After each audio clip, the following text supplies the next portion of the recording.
Meus irmãos, hoje pela manhã nós vimos uma palavra lá em Tessalonicenses acerca da perseverança dos filhos de Deus, como que o amor eternal e incondicional de Deus nos alcança e nos faz perseverar nele mesmo, mesmo em meio ao sofrimento. E isso tudo só é possível pela presença abençoadora de Deus na nossa vida. Nessa noite nós queremos falar um pouco mais sobre a presença de Deus, essa dádiva da presença divina, a despeito de quem nós somos e do que merecemos. E para isso eu quero convidar você a abrir a palavra do Senhor em Gênesis capítulo 28, para que meditemos numa história muito interessante acerca da vida de Jacó, em que ele foi surpreendido pela presença abençoadora de Deus. Gênesis 28, a partir do versículo 10. Algumas pessoas estão achando um pouquinho frio aqui, não é? Então, os diáconos, por favor, aumentem um pouquinho a temperatura e baixem um pouquinho a ventilação, especialmente, porque quem senta mais no meio aqui, né, sente o vento batendo direto aí. Então, por favor, deixar a ventilação baixinha. Obrigado. Meus irmãos, antes de lermos aqui, não sei se você já passou por essa experiência, creio que sim, como boas crianças, né? Bons meninos e meninas que aperreavam os pais. Muitas vezes a gente passava por uma sensação muito ruim de fazer algo errado, de desobedecer nossos pais e ficar aguardando a disciplina, o castigo, né? Só que uma das coisas mais surpreendentes e que mais constrangiam a gente não era a surra em si, não era o tempo que durava o castigo, era quando nossos pais, por graça e por misericórdia, nos liberava de um castigo, nos liberava de uma surra, de uma disciplina mais dura, simplesmente nos perdoava e nos agraciava. Isso nos constrangia e parecia que doía mais, não a pele das cinturadas ou palmadas, mas doía o coração, ardia uma vergonha, um constrangimento de amor, de um amor recebido que era de todo imerecido. Eu creio que foi assim, mais ou menos, que Jacó se sentiu aqui nesse episódio. Eu convido você a acompanhar a leitura aí de Gênesis capítulo 28, já está sendo projetado aí, a partir do versículo 10, em que Jacó esperava ser castigado por Deus e foi por ele perdoado. Diz aí o texto: Partiu Jacó de Beceba e seguiu para Harã. Tendo chegado a certo lugar, ali passou a noite, pois já era o sol posto. Tomou uma das pedras daquele lugar e fê-la seu travesseiro, e deitou ali mesmo para dormir. E sonhou: eis posta na terra uma escada, cujo topo atingia o céu, e os anjos de Deus subiam e desciam por essa escada. Perto dele estava o Senhor, e lhe disse: Eu sou o Senhor, Deus de Abraão teu pai, e Deus de Isaque. A terra em que agora estás deitado, eu te darei, a ti e à tua descendência. A tua descendência será como o pó da terra, estender-se-ás para o oriente, para o ocidente, para o norte, para o sul. Em ti e na tua descendência serão abençoadas todas as famílias da terra. Eis que eu estou contigo, Jacó, e te guardarei por onde quer que fores, e te farei voltar a esta terra, porque não te desampararei, até cumprir eu aquilo que te hei referido. E aí, despertado Jacó do seu sono, ele disse: Na verdade, o Senhor está neste lugar e eu não sabia.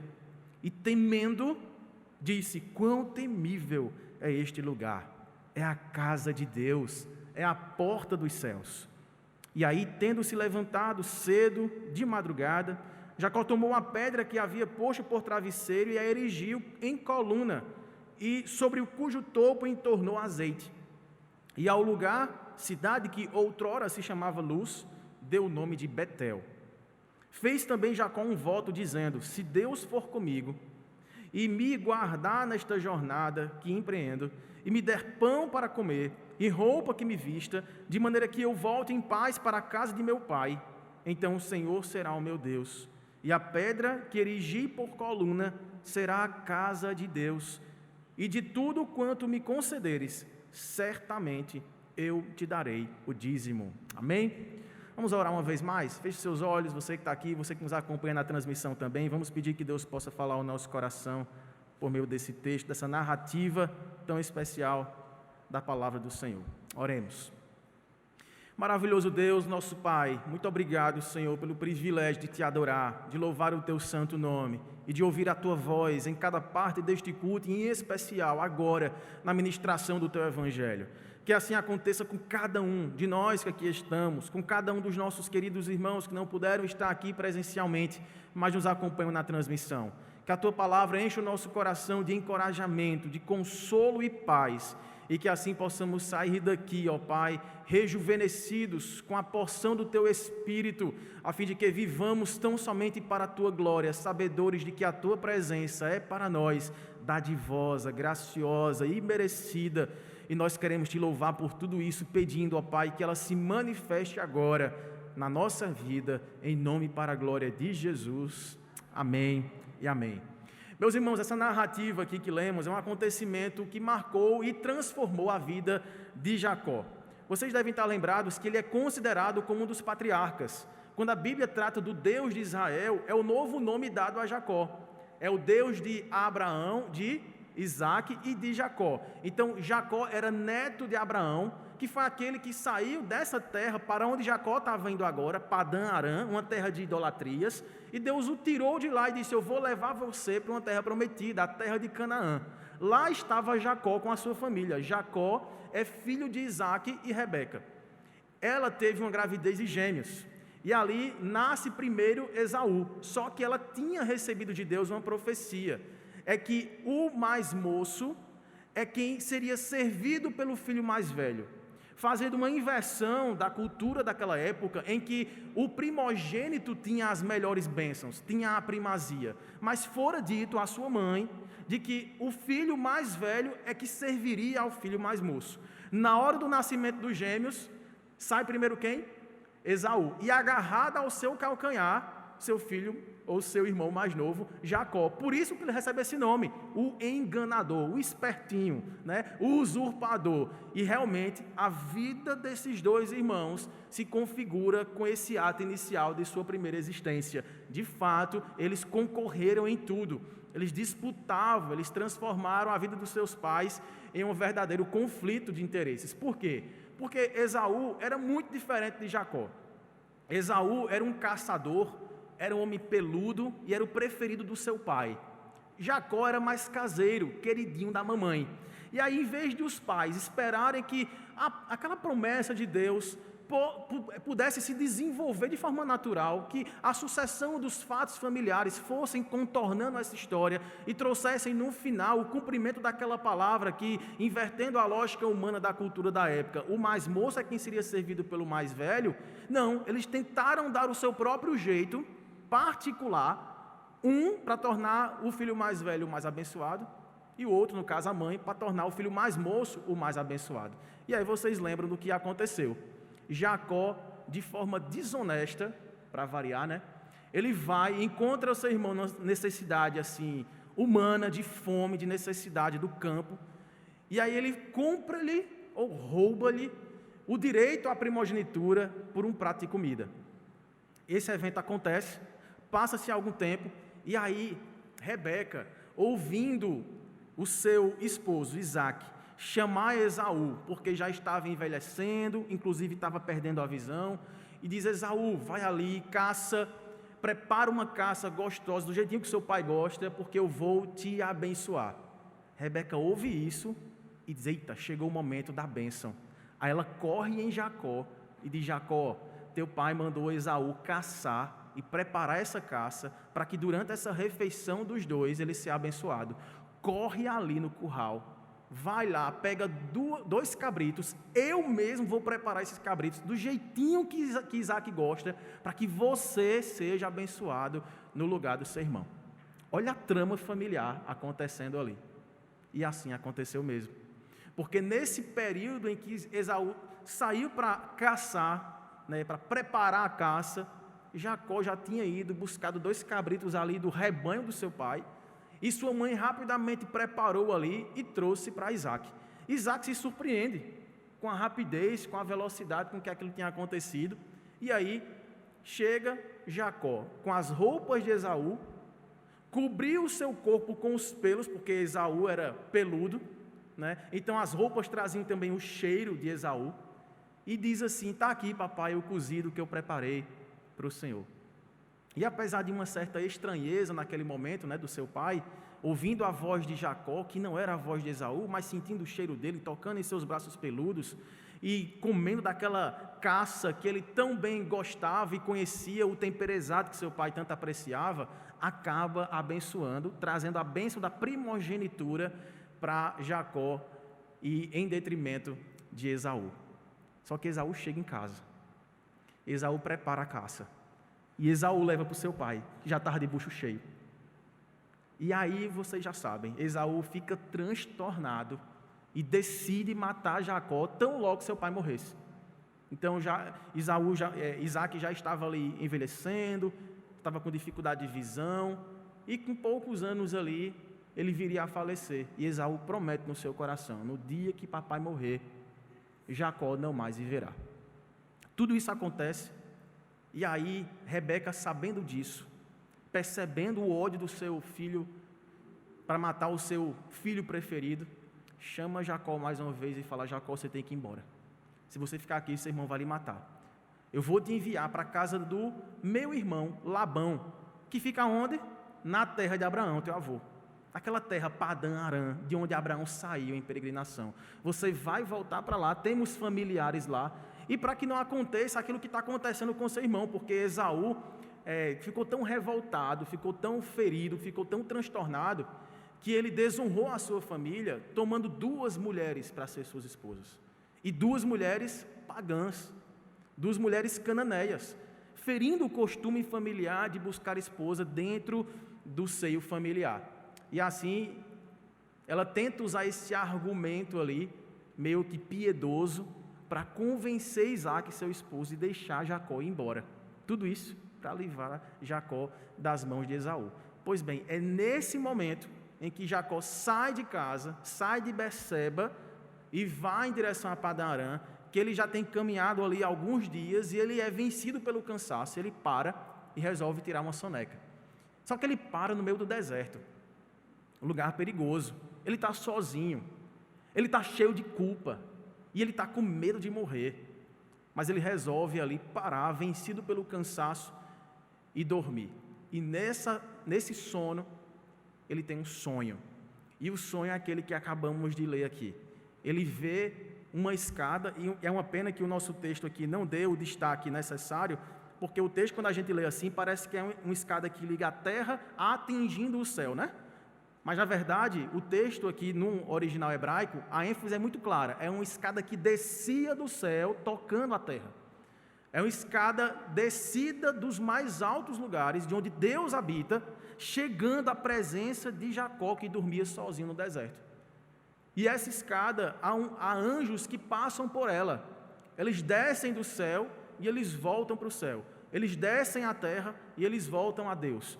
Meio que um movimento aqui de serviço. Anjos são mensageiros, são servos de Deus. É meio que como uma passagem agora, o céu tocando a terra, abriu-se ali um caminho, né, um passaporte ali entre essas 2 dimensões separadas, em que Deus, o Santíssimo, o Transcendente, o Todo-Poderoso, que está separado desse mundo de pecado, resolve tocar este mundo. Resolve fazer contato com este mundo de pecado. E para isso ele cria essa escada, em que os seus servos, seus mensageiros, os anjos, descem por ela para servir ao seu povo. E Jacó se vê agora diante dessa escada. Mas ele não só vê uma escada e não só vê anjos. Diz o texto que ele viu o próprio Deus. Imagine agora o que é que Jacó sentiu. Jacó está fugindo de casa por ter enganado seu pai, um patriarca. Ele está fugindo de casa porque ele roubou o seu irmão. Ele está fugindo de casa amedrontado pela ameaça de morte. Ele está carregando aí a culpa de, poxa, eu comprei o direito à primogenitura, eu enganei meu irmão para ser mais abençoado e agora eu estou indo num caminho contrário à bênção de Deus. Eu estou voltando à terra da idolatria do meu avô. Eu estou voltando à terra da iniquidade, de onde Deus nos tirara. Eu comprei a bênção e eu atraí maldição para mim. Eu estou sozinho, no deserto, fugido, jurado de morte.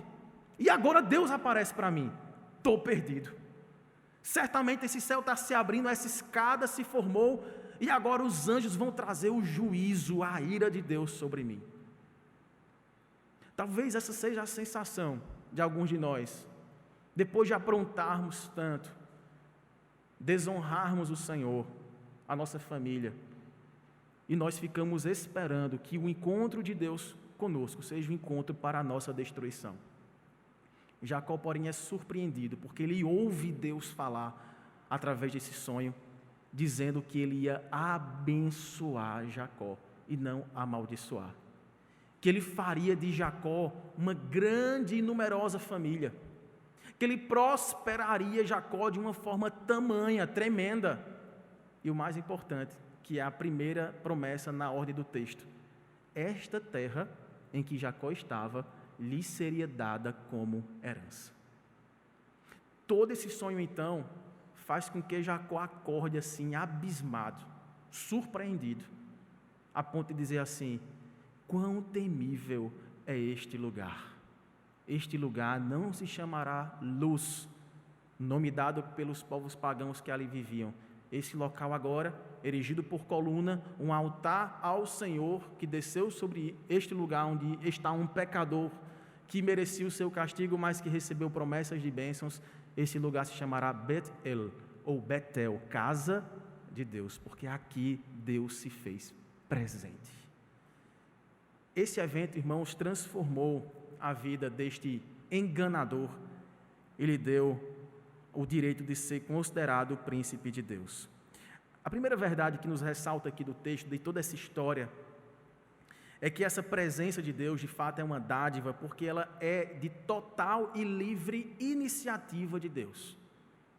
A presença de Deus não é conquistada, não é motivada, não é estartada por nenhum mérito, atitude, gesto favorável de nós para com Deus. Pelo contrário, ela é imerecida, ela é uma dádiva do Senhor. Os 3 primeiros versículos do texto, se você voltar seus olhos aí para o capítulo 28 de Gênesis, né? Os versos 10, 11 e 12, diz que quando Jacó partiu de Berseba em direção a Padã-Arã, ele parou no lugar, ele esperava ali um insucesso, um castigo, talvez ser morto pelas feras do deserto, ou saqueado e morto pelos ladrões que tanto permeavam essas regiões desérticas da época, mas ele vê Deus, e não um Deus irado, ele vê um Deus compassivo. Perceba que o contexto aqui desse sonho é de alguém que fez besteira e está fugindo. Jacó roubou seu irmão, enganou seu pai, dividiu a sua família, a ponto de usar o nome de Deus em vão, tornando o seu pecado ainda muito mais grave, na hora que ele foi enganar seu pai.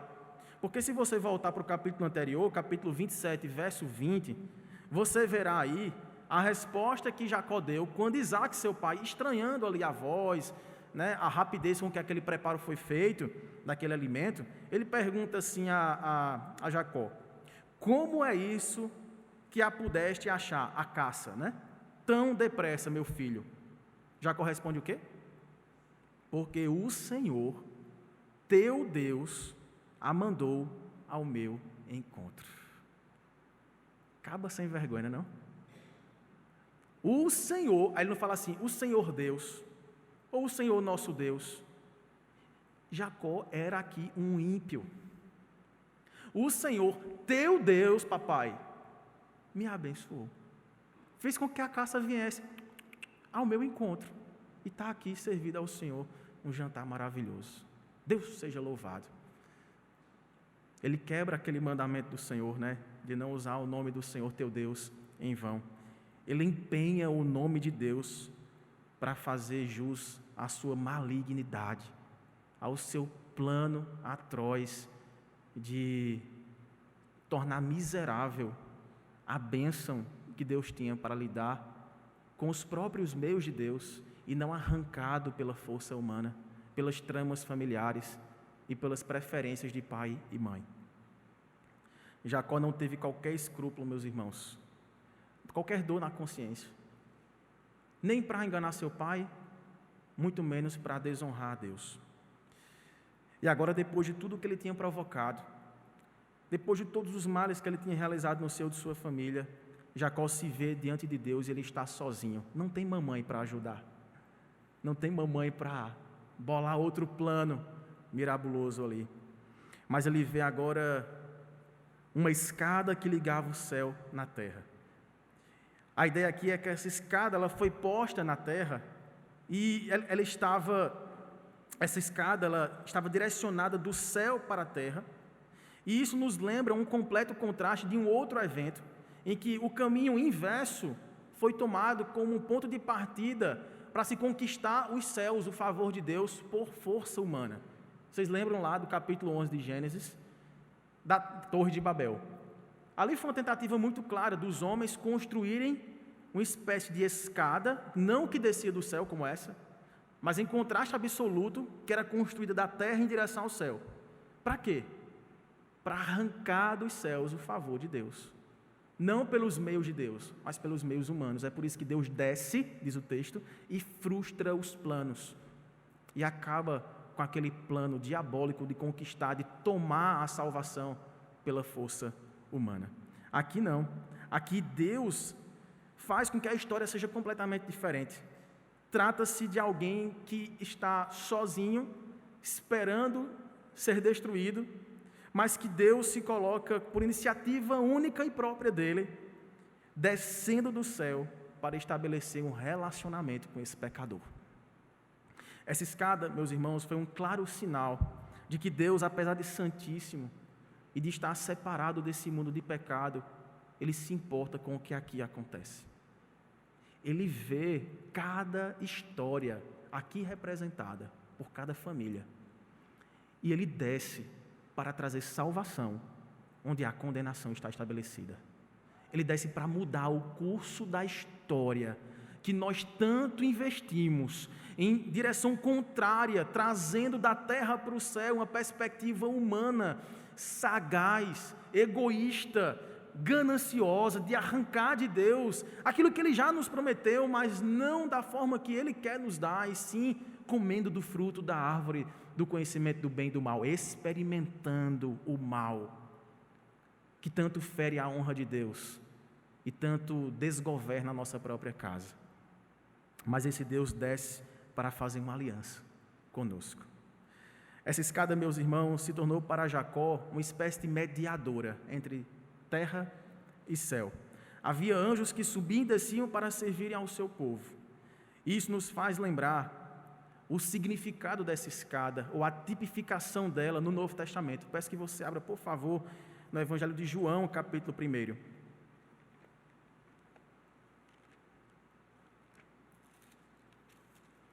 Evangelho de João, capítulo 1, último versículo, versículo 51. Aqui o discípulo Natanael reconheceu que Jesus era o Filho de Deus, o Rei de Israel, né? E aí o próprio Jesus, fazendo possivelmente uma menção a esse episódio, desse sonho de Jacó da escada, ele responde aí: em verdade vos digo, que o quê? Vereis o céu aberto e os anjos de Deus subindo e descendo sobre o Filho do Homem. Vamos fazer uma comparação entre essas duas visões aqui, essas duas ilustrações. Substitua aqui, nessa correspondência comparativa, o céu aberto está ali presente, a terra também está presente, só que há algo que diferencia o toque, o contato da terra com o céu. No sonho de Jacó havia uma escada, sobre ela passavam o quê? Os anjos do Senhor. Só que agora, na visão que Cristo aponta, em profecia salvífica para Natanael, ele traz esse intermédio, não em forma de escada, mas o próprio Filho do Homem, o próprio Messias, o Cristo, Jesus, o Salvador, é quem faz essa ponte céu-terra e liga de modo a transpor anjos que sobem e descem para abençoar o povo de Deus.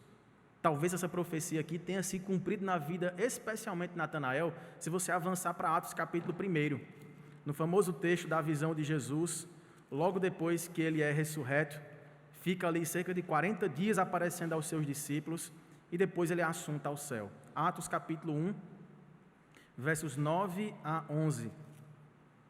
Ditas essas palavras, né, quando Jesus falou que o Espírito Santo desceria para encher a igreja e torná-las testemunhas de Cristo em todos os lugares, aí depois que ele disse isso, foi ele elevado às alturas, à vista de todos que ali estavam. E uma nuvem o encobriu dos seus olhos.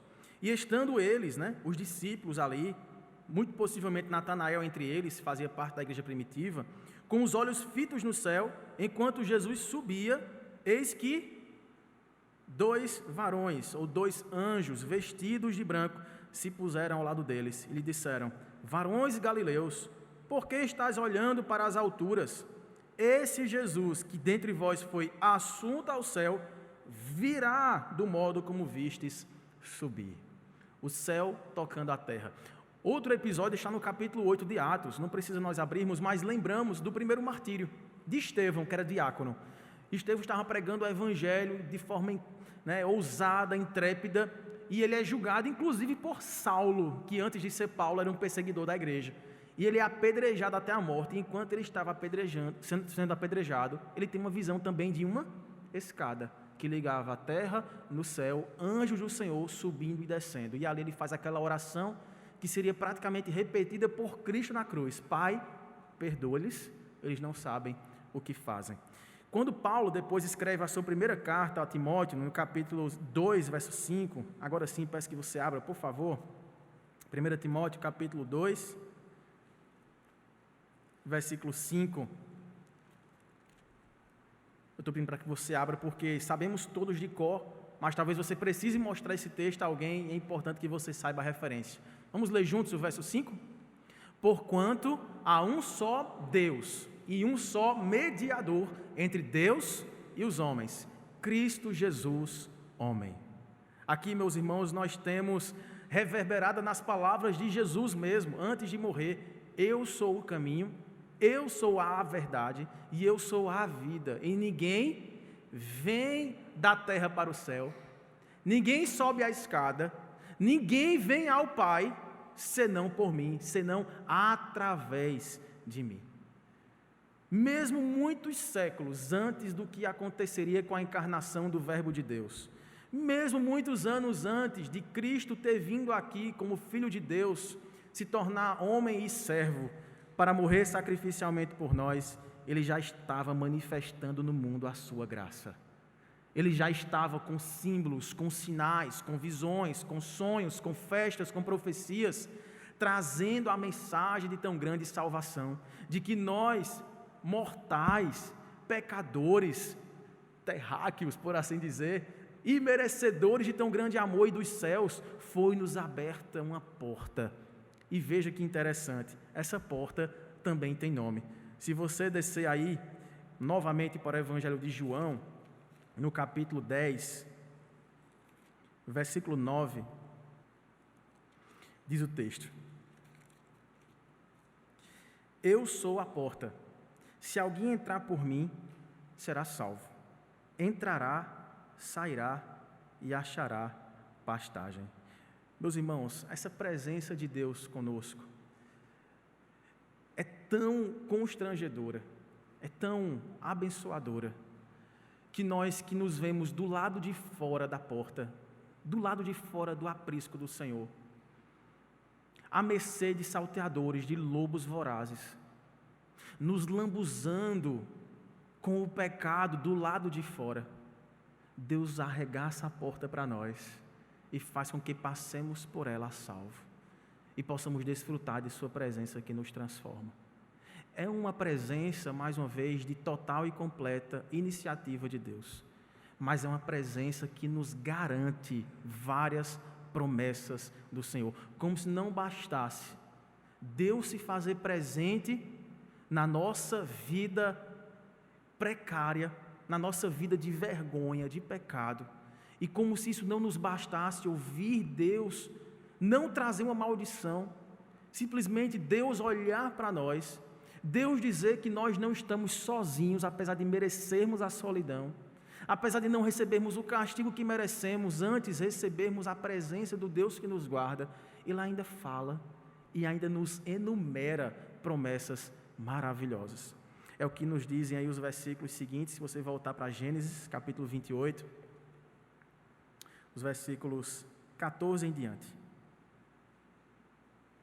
Na verdade, a partir do versículo 13, é a primeira promessa.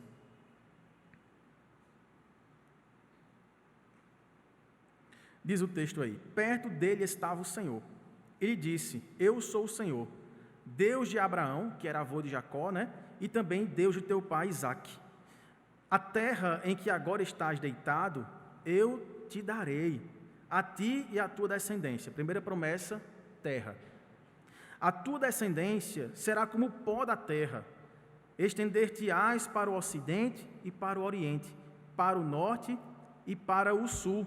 Jacó teria de volta uma nova e numerosa família. Em ti e na tua descendência serão abençoadas todas as famílias da terra. O que te fez lembrar esse texto? Gênesis capítulo 12. Deixe marcado o Gênesis 28 e volte para Gênesis capítulo 12. Veja a comparação da promessa que Deus fez primeiro ao avô de Jacó, a Abraão. Veja se não há aqui um contexto de inversão. Lembra que eu falei? Isaac está fazendo o caminho inverso de Abraão, Ele está deixando Berseba, que era uma cidade cananeia, a terra prometida, e está voltando para a terra do seu avô, de onde ele tinha recebido a ordem de Deus: Abraão, sai da tua terra, da casa da tua parentela, e vai para um lugar que eu te mostrarei. Jacó está fazendo o caminho inverso.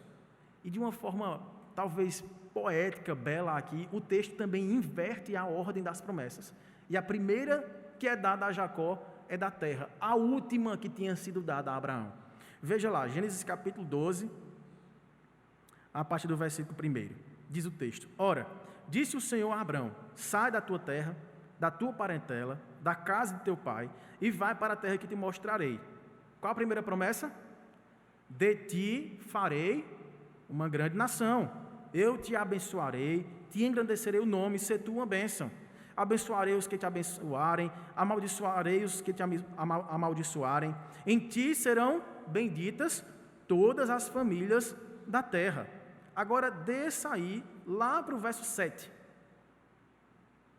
Em outro momento já, em outro momento de diálogo de Deus com Abraão, apareceu o Senhor a Abraão e lhe disse: darei à tua descendência esta terra. E ali edificou Abraão um altar ao Senhor que lhe aparecera.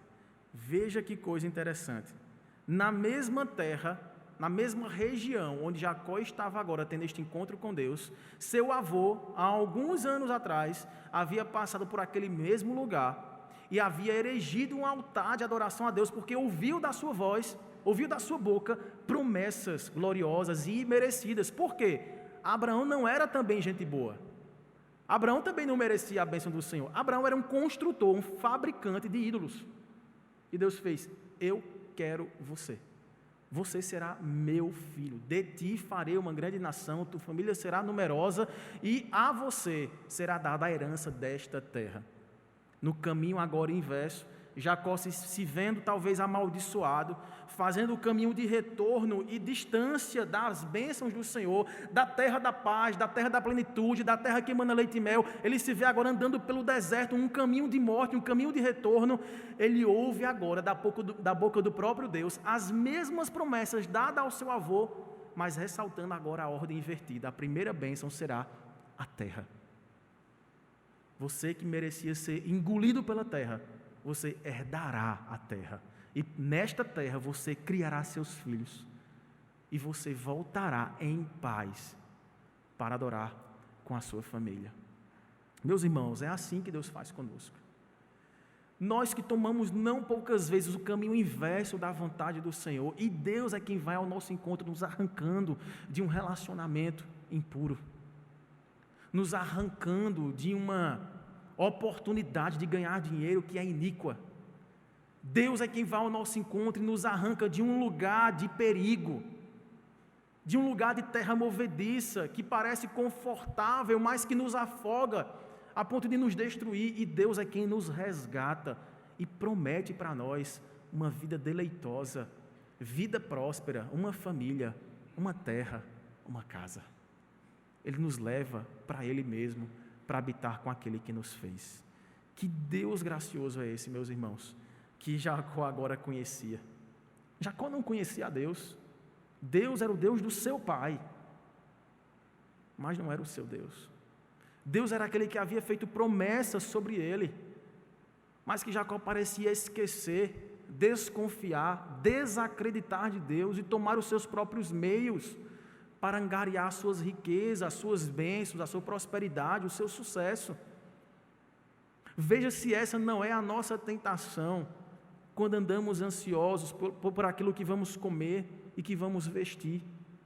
Porque foi essa a palavra de Jacó para Deus. Volte seus olhos lá para Gênesis 28, na continuação do texto. Deus fala, verso 15: eis que eu estou contigo, eu te guardarei por onde quer que fores. Veja que Deus não trouxe naquele momento Jacó de volta para casa, tá? Esse período de fuga, por assim dizer, durou 20 anos. Ele foi para uma cidade chamada Padan Aram, que distava cerca de 740 quilômetros de Berseba. Não foi uma caminhadazinha de 2, 3 dias não, viu? 740 quilômetros andando, mas revigorado por essas promessas. Deus fala, eu vou estar com você, Jacó, durante esse tempo, o tempo que for necessário. Eu vou te guardar por onde fores.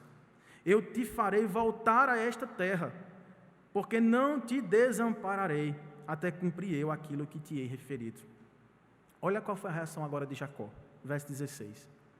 Despertado do sono, Jacó disse, na verdade o Senhor se faz presente neste lugar, e eu não sabia. Eu achava que estava sozinho, mas Deus estava comigo. E temendo, disse, quão temível é este lugar é santo. Houve um ponto de contato, a terra foi beijada pelo céu. Este lugar se chamará Betel, porta dos céus, casa de Deus. E aí, tendo se levantado, erigiu aquele altar à semelhança do gesto do seu avô, que onde Deus falava com Abraão, onde Deus o abençoava, ele construiu um altar de adoração, um memorial aos nomes de Deus, o Deus provedor, o Deus da cura, o Deus da salvação, o Deus da verdade, o Deus que nos protege, o Deus nossa bandeira. Assim também começa a fazer o seu neto Jacó. E depois que ele faz isso, verso 19, muda o nome da cidade, do lugar, e no verso 20 diz, fez também Jacó um voto, dizendo, se Deus for comigo, e me guardar nesta jornada que empreendo, e me der pão para comer, e roupa para vestir, ele pediu o que, irmãos? O básico. De maneira que eu volte em paz, ele pediu também reconciliação para a casa de meu pai, então o Senhor será o meu Deus, e a pedra que erigi por coluna neste lugar, será a casa de Deus, a casa de adoração, e de tudo quanto me concederes, certamente eu te darei o dízimo. Embora você veja essa condicional aqui no texto, se o Senhor fizer tudo isso que Ele está prometendo, essa aqui é uma exigência dos contratos da época, de alianças. Aliança de um rei vassalo com um suzerano. Tinha as condicionantes, tinha as bênçãos prometidas, por assim dizer, as coisas favoráveis que aguardavam a benfeitoria, a obediência, a fidelidade àquele contrato, mas também havia as maldições previstas, por isso que tinha que ter a condicional. Mas na linguagem aqui do texto, é como se Jacó estivesse dizendo assim, ó, já que o Senhor me prometeu tudo isso, o Senhor de fato agora é o meu Deus. Já que o Senhor me abençoará por onde quer que eu for, eu te seguirei para onde o Senhor me levar. Já que o Senhor prometeu prover tudo de que eu necessito, me guardando, me abençoando, me dando uma família, pão para comer e roupa para vestir, eu de tudo isso devolverei a 10ª parte, porque de ímpio o Senhor me fez um adorador. A presença de Deus é uma iniciativa graciosa para pessoas como eu e você que não o merecem.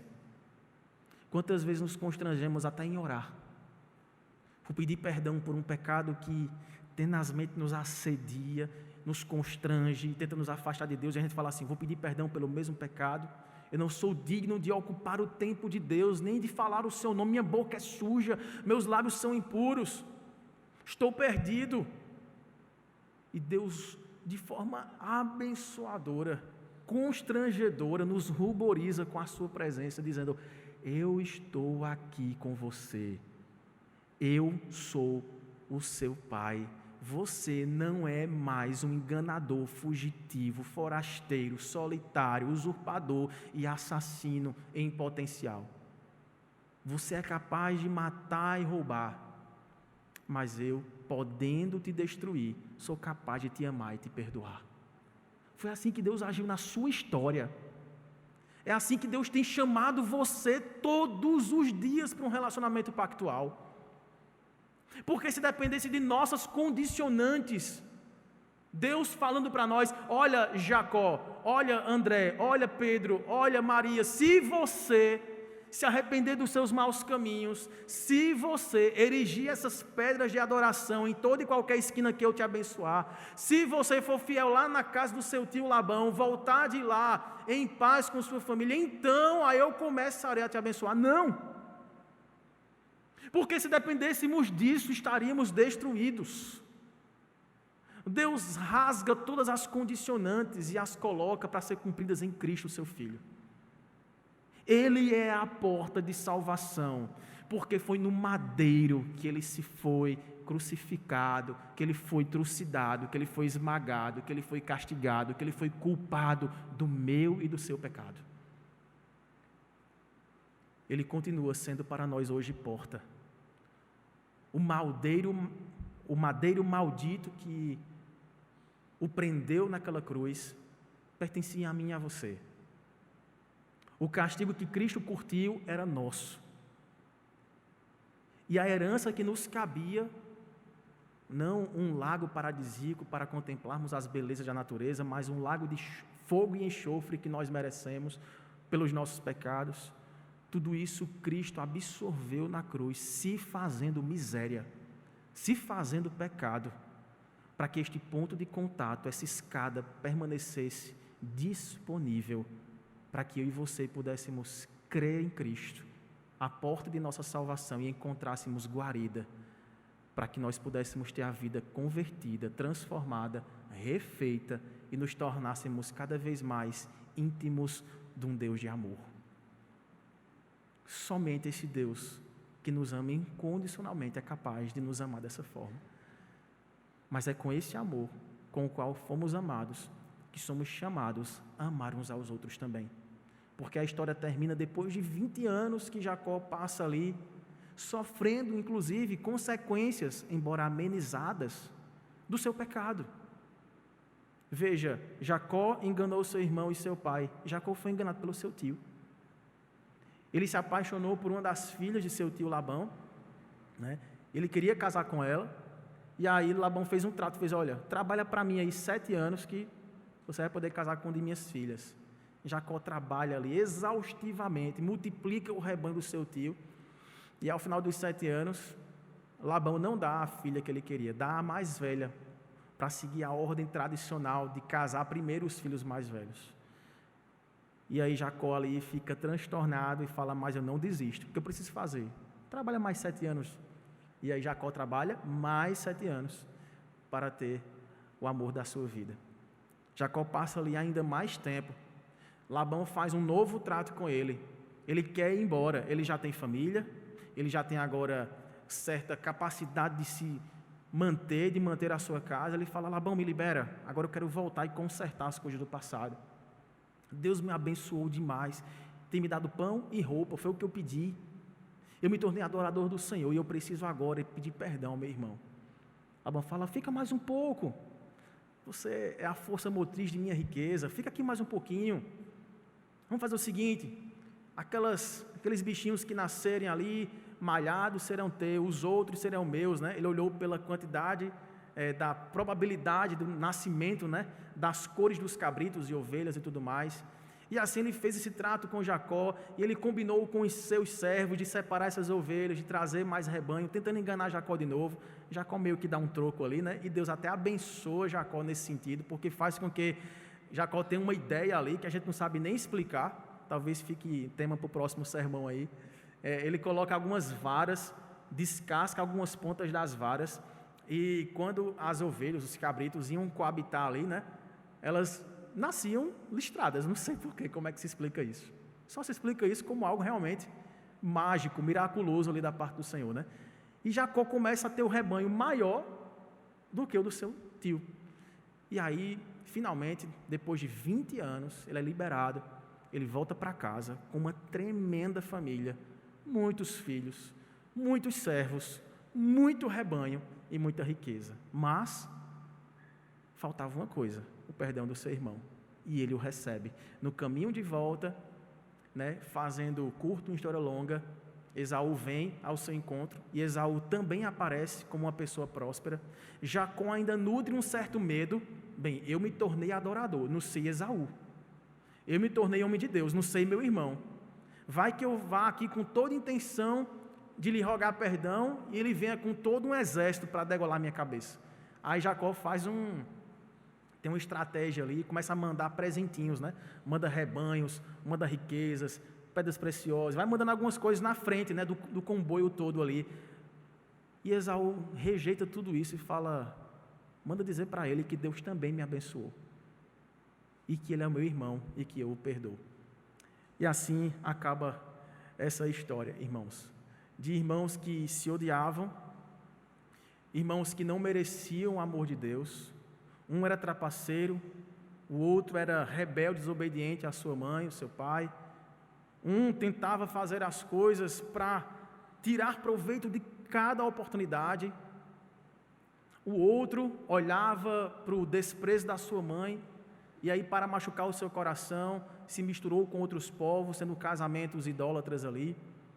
Mas eis que Deus abençoa essas duas pessoas, promove esse encontro de reconciliação e cumpre com aquela última parte da profecia dada a Jacó em sonho. Eu te darei paz. Você voltará para a sua casa em paz. Eu não sei se você, quando criança também, depois de aprontar bastante e ser duramente repreendido pelo Senhor, seu pai ou a senhora, sua mãe, você desejou assim, rapaz, não dá mais para mim não, vou fugir de casa. Não sei aqui quem já passou pela experiência, eu não aguento mais não, eu vou fugir de casa. Às vezes eu pensei nisso, só que eu ficava pensando assim, rapaz, para onde eu vou, os locais que eu pensava assim, né, minha avó, minha tia, meu pai vai me achar, né, e a surra vai ser dobrada, não vai dar certo. E se eu for para... Aí eu pensava na casa de praia do meu avô, em Baía da Traição, eu digo, vou virar pescador. E aí eu vou para lá, fujo, eu digo, não, mas é um caminho muito óbvio, né? E outra, se eu não conseguir me manter sozinho, como é que vai ser esse negócio? E no fim das contas, eu sempre voltava com esse pensamento e decidia permanecer em casa. Talvez essa tenha sido a sensação de Jacó. Fugiu de casa sem saber para onde ia, tinha um destino que era seu tio, não sabia se seria recebido, não sabia se chegaria ao meio do caminho, que dirá ao final dessa longa jornada sozinho. Só em estar sozinho, só em estar desamparado, qualquer coisa, qualquer ameaça poderia acabar com ele ali facilmente. Mas Jacó resolve ser impressionado, constrangido por um encontro que começou com um sonho estranho e terminou com uma presença de Deus irrevogável sobre a sua trajetória, tornando transformado de ídolo em adorador, de enganador a abençoador. É assim que Deus age para com a sua igreja.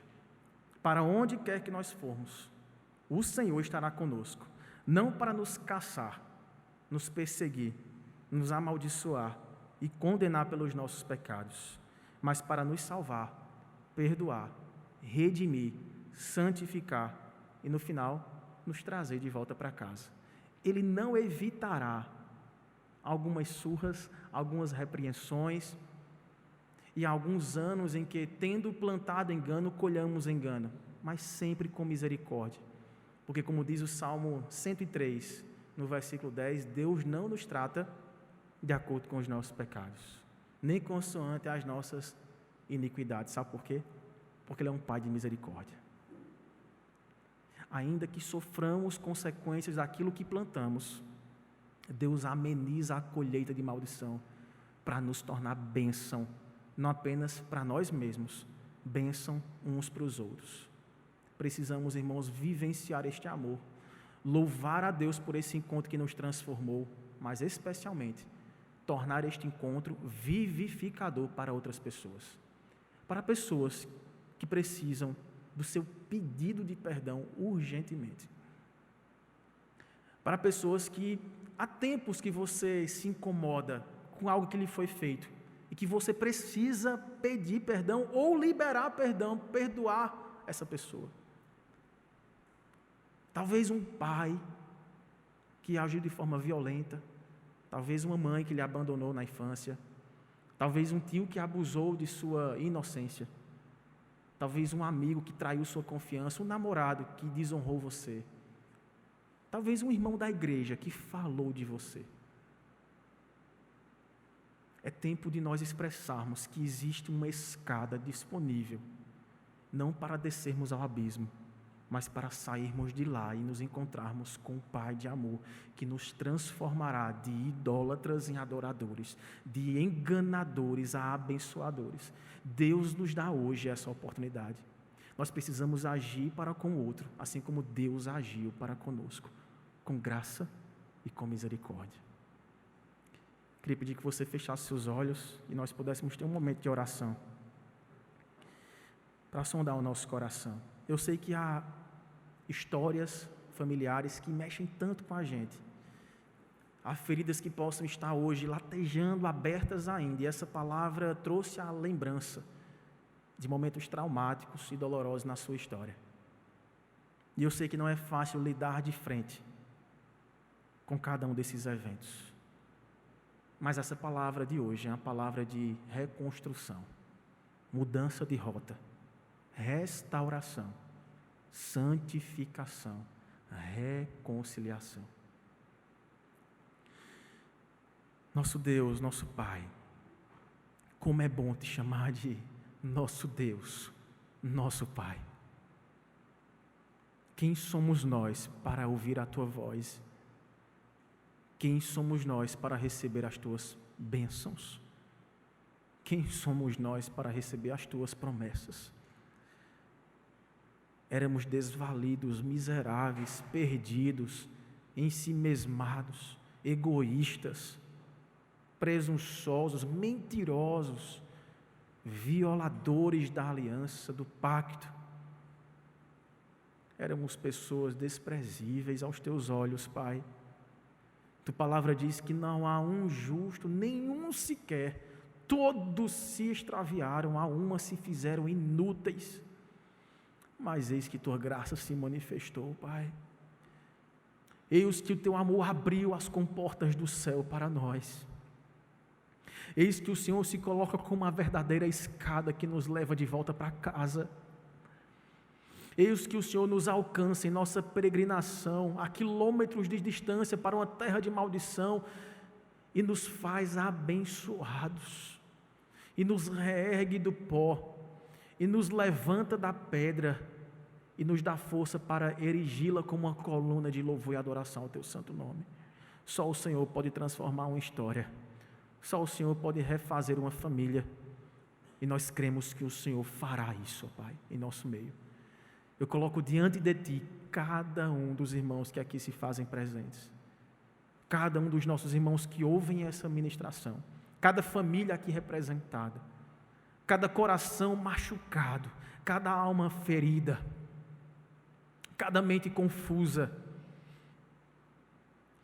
cada nó em relacionamentos que precisam ser desfeitos, cada algema que tem aprisionado mãos, pés e mentes e jogado num poço de lamento e murmuração por tanto tempo. Eu peço, ó Pai, venha com libertação, desça dos altos céus com a Tua bênção restauradora, converta o nosso coração, Pai, cure as nossas dores, cure as nossas feridas, que haja perdão, que haja acolhimento, que haja salvação, porque o Senhor é o nosso Deus, o Teu Filho é a verdade e vida, caminho único de volta para casa, a porta das ovelhas, e nós queremos passar por ela e encontrar abrigo para a nossa alma inquieta, para o nosso corpo cansado, para a nossa história de fuga. Nós não queremos mais, ó Pai, peregrinar para longe de Ti. nós queremos voltar em paz para casa. Faça isso com cada um de nós, em nome e por amor de Jesus. Amém, Senhor.